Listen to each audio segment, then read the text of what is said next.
Pisces, hi! Welcome to Mr. Queen PH at ito ang inyong weekly reading for January 15 to 21, 2023. This is a general reading. Just take what resonates. Watch your Sun, Moon, Rising, Venus for other messages.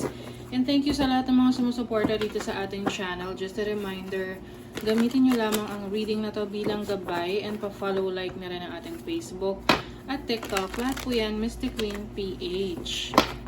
Ayan. And also, please check out my Shopee. Available ng mga protection and prosperity items, zodiac sign bracelets, and many more. Link on the description.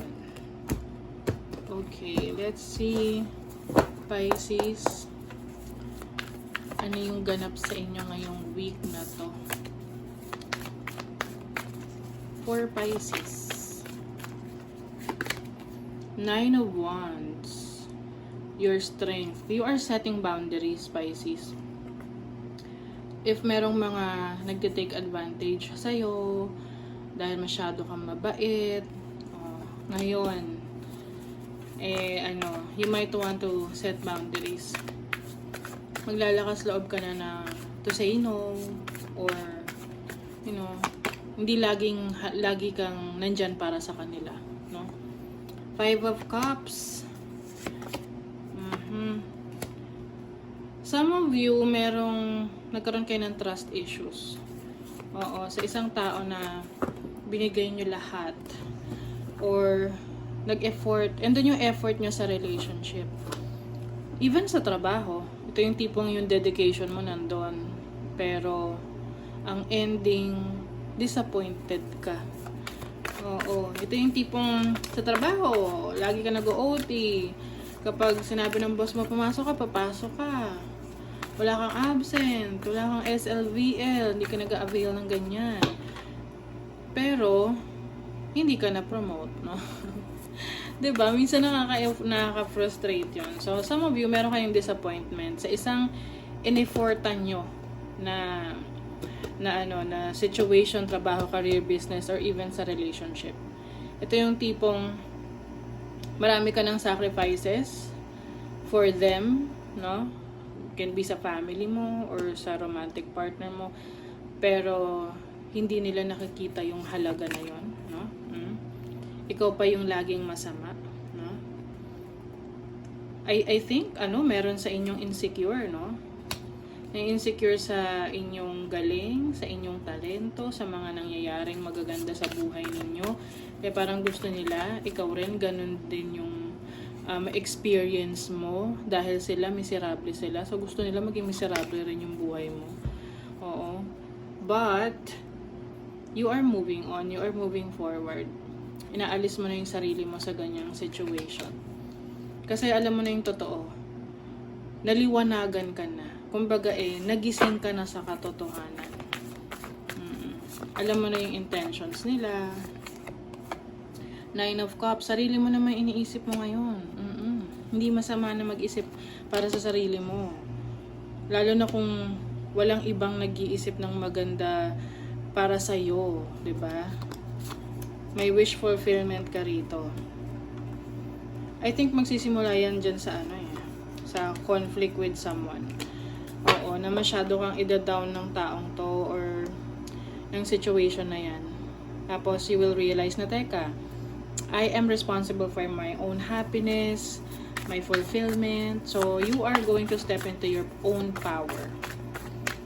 Palaban ka ngayon. So, let's see your money, career, finances. You have the Page of Swords, the 3 of Cups. I see you connecting. Magpapalawa ka ng connections ng network mo. Your network is your net worth.